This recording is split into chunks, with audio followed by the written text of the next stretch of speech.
Hello friends, मेरे YouTube channel में आपका स्वागत है। आज हम बात करेंगे इक्विलिब्रियम की। फिज़िक्स का टॉपिक है इक्विलिब्रियम।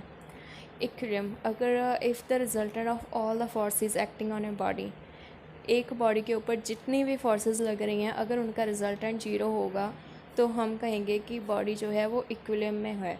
अगर कोई बॉडी इक्विलिब्रियम में है तो वो रेस्ट में भी हो सकती है और यूनिफॉर्म मोशन में भी हो सकती है। अगर कोई बॉडी रेस्ट में है तो इक्विलिब्रियम जो होगा वो स्टैटिक होगा। अदरवाइज़ अगर कोई बॉडी मोशन में है तो जो इक्विलिब्रियम होगा वो डायनेमिक होगा। स्टैटिक इक्विलिब्रियम जो होता है वो 2 टाइप्स का होता है। पहला है स्टेबल इक्विलिब्रियम।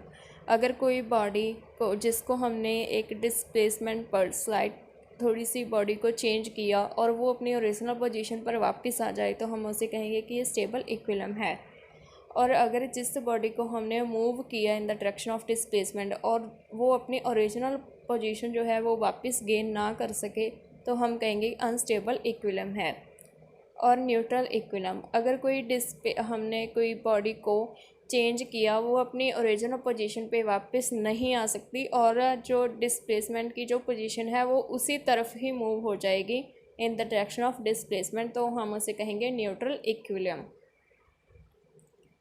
उसके बाद है फ्रिक्शन। हम किसी बॉडी को मूव करने की जब कोशिश करते हैं तो सरफेस के द्वारा उस बॉडी पर एक रजिस्टेड फोर्स लगती है जिसे कहते हैं हम फ्रिक्शन।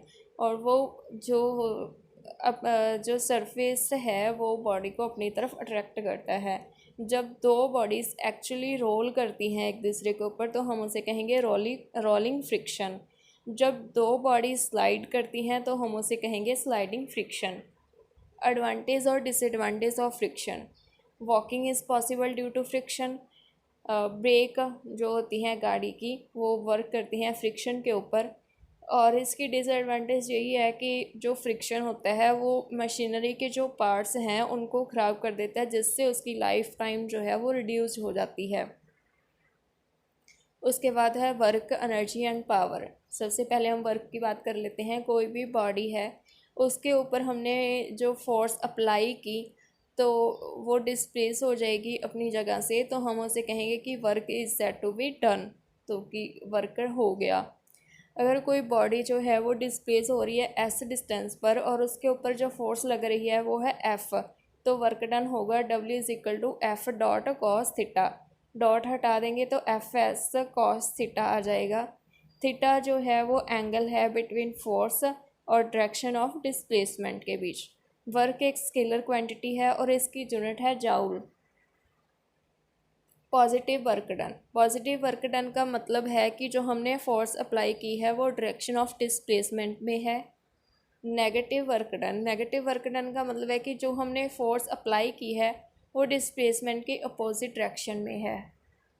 उसके बाद है जीरो वर्क डन। अगर हमने कोई जो फोर्स अप्लाई की है वो डिस्प्लेसमेंट के क्या है, परपेंडिकुलर है। और इफ़ आइदर द फोर्स जो है वो फोर्स या फिर डिस्प्लेसमेंट अगर जीरो होगी तो वर्क डन भी जीरो होगा। उसके बाद है एनर्जी। एनर्जी किसी काम को करने की कैपेसिटी। इसकी SI यूनिट होती है जाउल और इसकी CJ यूनिट होती है अर्ग। मैकेनिकल एनर्जी 2 फॉर्म्स की होती है, kinetic energy and potential energy. Kinetic energy वो एनर्जी जो एक बॉडी पोज कर रही है कब, जब वो मोशन कर रही है। एक बॉडी मोशन में है जो उसकी एनर्जी है वो काइनेटिक एनर्जी है। अगर बॉडी का मास m है और वो मूव कर रही है वेलोसिटी v के साथ तो काइनेटिक एनर्जी होगी हाफ एम बी स्केयर। तो इसे हम ऐसे भी लिख सकते हैं P square is equal to 2m। P क्या है, लीनियर मोमेंटम। जब मोमेंटम डबल होगा तो काइनेटिक एनर्जी 4 टाइम्स हो जाएगी। अगर कोई बॉडी हॉरिजॉन्टल सर्कल में मूव कर रही है तो काइनेटिक एनर्जी सेम होगी सभी पॉइंट्स पर, बट अगर वो वर्टिकल साइड में सर्कल में मूव कर रही है तो जो काइनेटिक एनर्जी होगी वो डिफरेंट होगी इन डिफरेंट पॉइंट्स पर। उसके बाद है पोटेंशियल एनर्जी। पोटेंशियल एनर्जी ये वो एनर्जी है जो बॉडी किसी एक पोजीशन पर मेंटेन करके रखती है, which of its position. Suppose कि एक बॉडी की हाइट h है और उस and above the surface of the earth, surface of earth के अबव जो बॉडी की जो हाइट है वो h है, देन जो पोटेंशियल एनर्जी होगी ऑफ द बॉडी की वो होगी mgh। Conservative and non conservative forces, जो नॉन डिसिपेटिव फोर्सेस होती हैं वो कंजर्वेटिव फोर्सेस होती हैं, जैसे कि इसके एग्जांपल हैं ग्रेविटेशनल फोर्स और electrostatic force are conservative forces. Non conservative forces होती हैं वो डिसिपेटेड फोर्सेस होती हैं, इसके एग्जांपल है फ्रिक्शनल फोर्स और viscous force.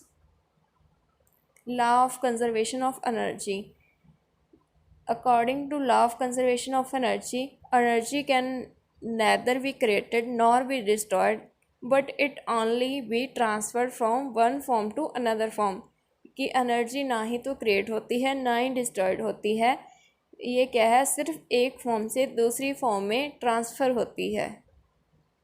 Okay friends, thank you.